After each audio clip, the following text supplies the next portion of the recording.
नमस्कार दोस्तों, OCN network में आपका स्वागत है। मैं हूं ओमकार चौधरी।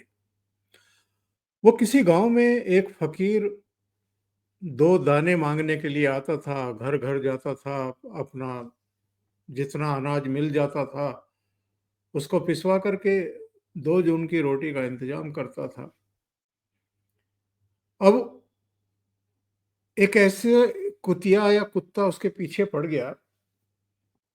वो जब भी गाता और अपना सारंगी वगैरह बजाता तो वो भौं भौं करना शुरू कर देता है। उस फकीर का जीना हराम कर दिया उसने। 2-4 घर के जाकर के दाने दुन के माँगता था और वो बस कुतिया को आ जाना और उसने भौं भौं करना शुरू कर देना। जब वो बहुत दुखी हो गया तो एक दिन उसको गुस्सा आ गया कि ये तो नई काम ही नहीं करने दे रही है और पता नहीं इसको क्या परेशानी क्या है। तो उसने तय किया कि इसकी एक बार हड़क निकाल दी जाए और फिर उसके पीछे वो सारंगी एक हाथ में ले ली और फिर उसके पीछे वो गांव में आगे आगे गलियों में और फकीर उसके पीछे। करीब करीब 1.5-2 घंटा हो गया। वो भी भागते भागते थक गई और फकीर को भी पसीना आ गया। लेकिन हालत उसकी ये हो गई कि थक करके वो गिर पड़ी। और वो जो मंजर था उसके बाद वो जब भी गांव में दाने मांगने के लिए जाता था, भिक्षा मांगने के लिए जाता था, तो वो फिर आकर के भौं भौं नहीं करती थी। तो ये जो पाकिस्तान की जो भौं भौं है, ये हम 1947 के बाद से ही सुन रहे हैं। पता नहीं इन लोगों ने अलग देश मांगा था, इनको अलग देश मिल गया। खाते कमाते कुछ बेहतर करके दिखाते, आप एक बेहतर कौम हैं ये साबित करके दिखाते। और शुरू में जो इनकी अर्थव्यवस्था थी वो ठीक भी कर रही थी। लेकिन उसके बाद जैसे ही वहां सेना का दिमाग खराब हुआ और उसने हर तरह के कामकाज में दखल देना शुरू कर दिया और सत्ता के सारे जितने भी तार होते हैं वो अपने हाथों में ले लिए। और जो वहां जैसे भी चुनाव होता था, जैसे भी सरकारें चुनी जाती थी, जैसे भी प्रधानमंत्री बनते थे, उन पर जिस तरीके से नियंत्रण करके उनको कठपुतली की तरह इस्तेमाल करना शुरू किया, उसके बाद पाकिस्तान के दुर्दिन शुरू हो गए। और आज अगर पाकिस्तान दाने दाने को मोहताज है और उसकी अर्थव्यवस्था अगर मिट्टी में मिल गई है और दुनिया में अब कोई भी उसके साथ खड़ा हुआ दिखाई नहीं दे रहा है, यानी उसकी कोई मदद भी करने को तैयार नहीं है, तो इसके लिए जो वहाँ की लीडरशिप है, वहाँ की जो पॉलिटिकल पार्टियां हैं, उसका नेतृत्व, उनका नेतृत्व तो जिम्मेदार है ही, लेकिन पाकिस्तानी सेना इसके लिए पूरी तरीके से जिम्मेदार है, जिसने कई बार तख्ते पलटे हैं। यहाँ तक के प्रधानमंत्री जुल्फिकार अली भुट्टो को तो फांसी पर चढ़ा दिया था। एक प्रधानमंत्री ऐसे भी रहे, बल्कि दो रहे, नवाज शरीफ और बेनजीर भुट्टो, जिनको देश छोड़ करके भागने के लिए मजबूर कर दिया और ये कई कई साल तक जो है लंदन में पड़े रहे, अपने दिन काटते रहे और कभी भी चुनी हुई सरकार को इन्होंने सरकारें नहीं चलाने दी। और इस समय जो ये हाल पैदा हुआ है भारत और पाकिस्तान के बीच में, ये किसकी देन है? ये किसका किया धरा है? सब कुछ ठीक चल रहा था। 2019 में जब 35A और 370 हटाए गए, उसके बाद से कश्मीर में बहुत बदलाव आ गया था। लेकिन इनको पचा नहीं। इनको लगा कि हमारे रिलेवेंट बने रहने के लिए, प्रासंगिक बने रहने के लिए कश्मीर में अशांति जरूरी है, और कश्मीर को लेकर के पाकिस्तान में और भारत में जब तक टेंशन क्रिएट ना हो, तब तक पाकिस्तानी सेना के रहने का कोई मतलब नहीं है। और अंतर्राष्ट्रीय मंचों पर भी लोगों ने इनकी कश्मीर रट को गंभीरता से लेना बंद कर दिया था। जो इस्लामिक देश माने जाते हैं 56-57, उनमें से भी अधिकांश देशों ने प्रधानमंत्री नरेंद्र मोदी की जो लीडरशिप है उसको एक तरीके से अधिमान दिया था, मान्यता दी थी। और उनमें से कई ने तो अपने यहाँ का सर्वोच्च सम्मान प्रधानमंत्री नरेंद्र मोदी को दिया है। जो इनका इस्लामिक देशों का संगठन है, वहां भी इनकी ज्यादा चल नहीं रही थी। इनके दबाव पर कभी कभी प्रस्ताव पारित हो जाते थे, लेकिन उसका कोई महत्व नहीं है। अंतर्राष्ट्रीय मंचों पर भी, चाहे वित्तीय संस्थान हो या यूएन हो, यूएनएससी हो, मानवाधिकार आयोग हो, कहीं इनकी कोई सुनवाई नहीं हो रही थी और चल भी नहीं रही थी, क्योंकि सब जानते हैं कि ये इनका राग है जो ये अलापते रहते हैं।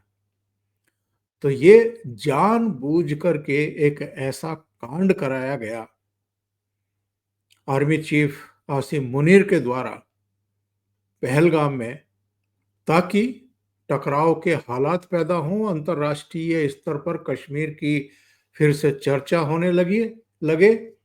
और जो प्रधानमंत्री नरेंद्र मोदी जम्मू कश्मीर में विकास के रास्ते खोल रहे थे, युवाओं को एक सही पाथ की ओर ले जा रहे थे, और जो पत्थर फेंकते थे बच्चे, उनके लिए भी वो योजनाएं लेकर के आए थे। इंफ्रास्ट्रक्चर हो, तमाम दूसरी चीजें हो, लोकतंत्र बहाली हो, हर मोर्चे पर उन्होंने अच्छा काम किया था। तो ये प्रधानमंत्री नरेंद्र मोदी को भी चोट पहुंचाना चाहते थे और उनकी बदनामी करना चाहते थे। और खास तौर से हिंदुओं को इसीलिए इन्होंने अटैक किया, उन पर वार किया, कि देश में जो हिंदू हैं वो नरेंद्र मोदी से नाराज हो जाएं, और अगर हिंदू मुस्लिम हो जाए तो सोने पर सुहागा। लेकिन जो कुछ सोच समझ करके प्रधानमंत्री नरेंद्र मोदी ने किया इनको सबक सिखाने का, 2 दिन पहले, 3 दिन पहले जो रॉ ने बताया था कि ये 21 ठिकाने हैं, उनमें से 9 को चुन करके उन पर एयर स्ट्राइक की। इसमें जैश के ठिकाने, इसमें हिजबुल के और लश्कर के। और सबसे अहम बात ये कि पहली बार पंजाब की सीमा के भीतर, जो पाकिस्तान वाला पंजाब है उसकी सीमा के भीतर घुस करके बहावलपुर में, मुरीदके में और सियालकोट में उन्होंने सीधा अटैक किया। और सेना ने जैश का मुख्यालय और जो दूसरे इनके ठिकाने थे उनको तहस नहस करके रख दिया। जो विशेषज्ञ हैं उनका कहना यह था कि थोड़ा बहुत अगर गुस्सा दिखा करके पाकिस्तानी आर्मी और सरकार कान दबा करके बैठ जाएगी तो ये चीजें आगे नहीं बढ़ेंगी। लेकिन अगर इन्होंने उससे कुछ ज्यादा करने की कोशिश की तो इनको लेने के देने पड़ जाएंगे और पाकिस्तान बर्बाद हो जाएगा, 4 हिस्सों में टूट जाएगा। उनमें बलूचिस्तान भी है, उनमें खैबर पख्तूनख्वा भी है, उनमें सिंध भी है, और जो गिलगिट बाल्टिस्तान और पीओके का इलाका है उसको भारत अपने में मिला लेगा, ले दे करके पंजाब इनके पास बचेगा। और पाकिस्तान जो है वो केवल और केवल पंजाब क्षेत्र तक सीमित होकर के रह जाएगा। और हमें वही होता हुआ दिखाई दे रहा है। उस कार्रवाई के अगले दिन इन्होंने भारत के 15 सैन्य ठिकानों को टारगेट किया, मिसाइलों के जरिए, ड्रोन्स के जरिए। वो सारे विफल किए गए, क्योंकि हमारे पास S-400 प्रणाली है। इसके अलावा भी हमारे पास आकाश मिसाइलें हैं, वो पूरा एक सिस्टम है।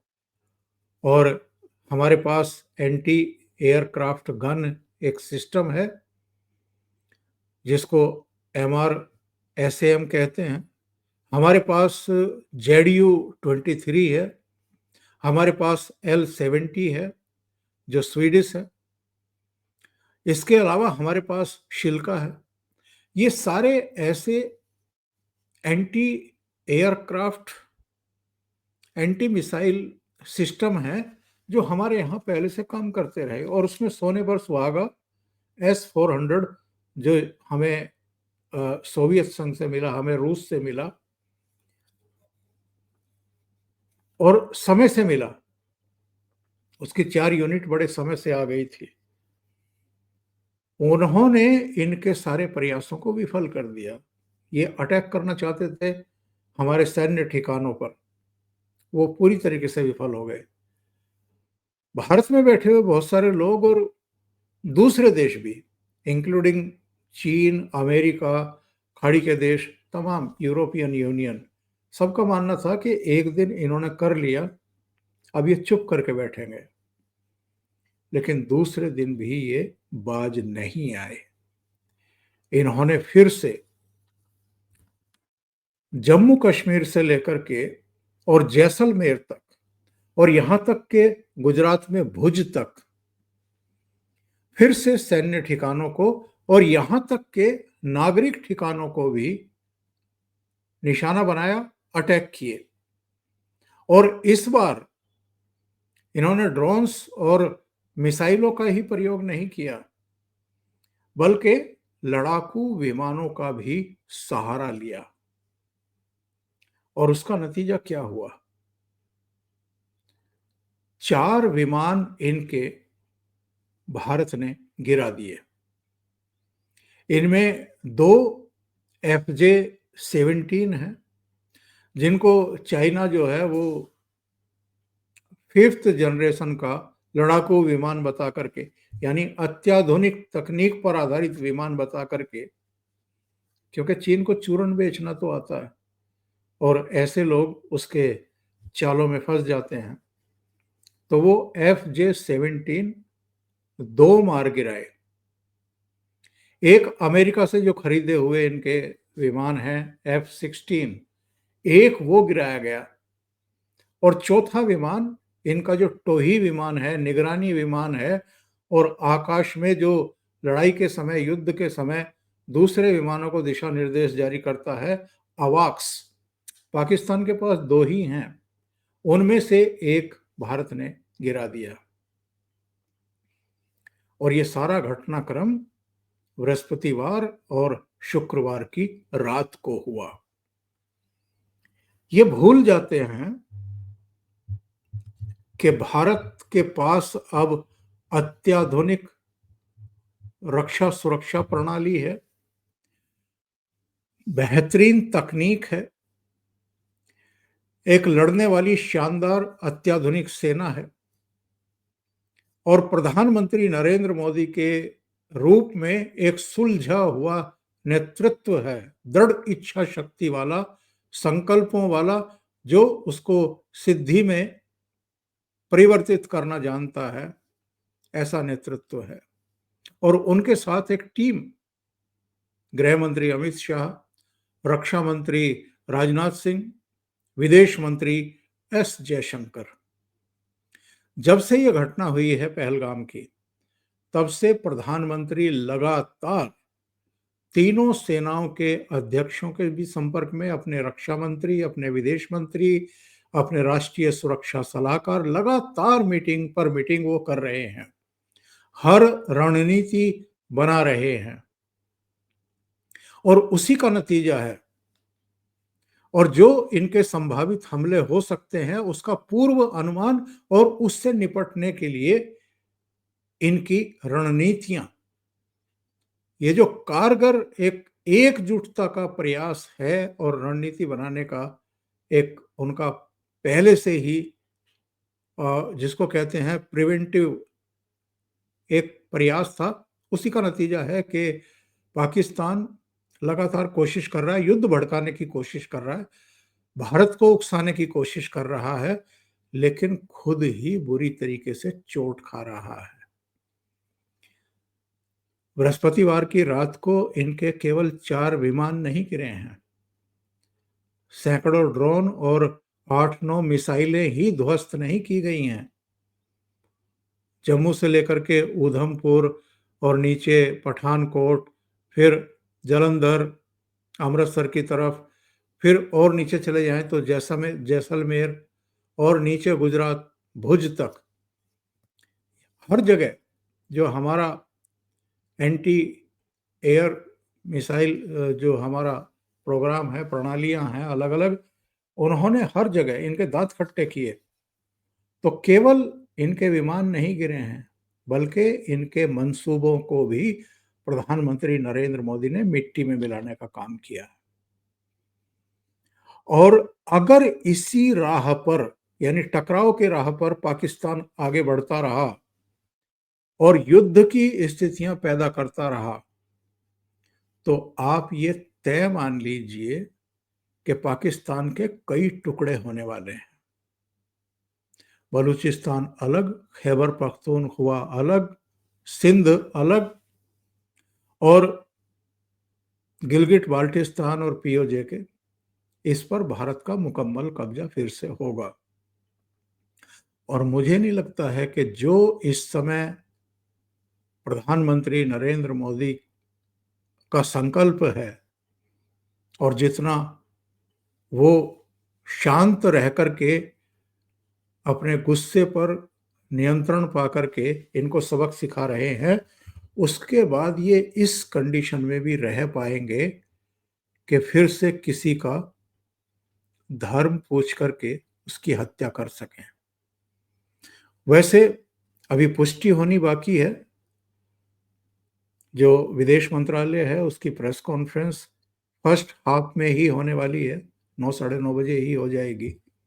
उसमें वो बताएंगे कि बृहस्पतिवार और शुक्रवार की रात को क्या क्या घटनाक्रम हुए। लेकिन जो सूचनाएं मिल रही हैं, ऐसा लगता है कि पाकिस्तान को सबक सिखाने का काम कर दिया है हमारी सेना ने। तीनों सेनाओं का संयुक्त प्रयास था। कराची का जो इनका बंदरगाह है, पोर्ट है, सूचना तो ये मिल रही है कि उसको तबाह कर दिया गया है। जो हमारा आईएनएस विक्रांत खड़ा है अरब सागर में, उससे जो हमारी पनडुब्बियां हैं उनसे जबरदस्त मिसाइलों से अटैक किए गए हैं। इसके अलावा ये भी सूचना मिल रही है कि लाहौर में बहुत बड़ा नुकसान किया गया है, इस्लामाबाद में भी किया गया है। तो लाहौर से लेकर के इस्लामाबाद, रावलपिंडी और नीचे कराची, सब जगह जवाबी जब वार किया, पलटवार किया इनको सबक सिखाने के लिए, तो पाकिस्तान को बहुत बड़ा नुकसान हुआ है। वैसे सूचनाएं तो और भी आ रही हैं, उनकी भी पुष्टि होनी बाकी है।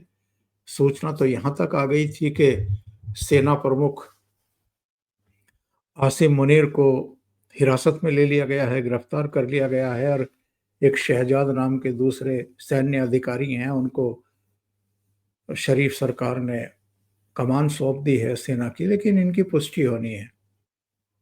लेकिन इमरान खान को जेल से छुड़वाने के लिए उनके समर्थक जेल के बाहर इकट्ठा हो रहे हैं, ये सूचना मिली।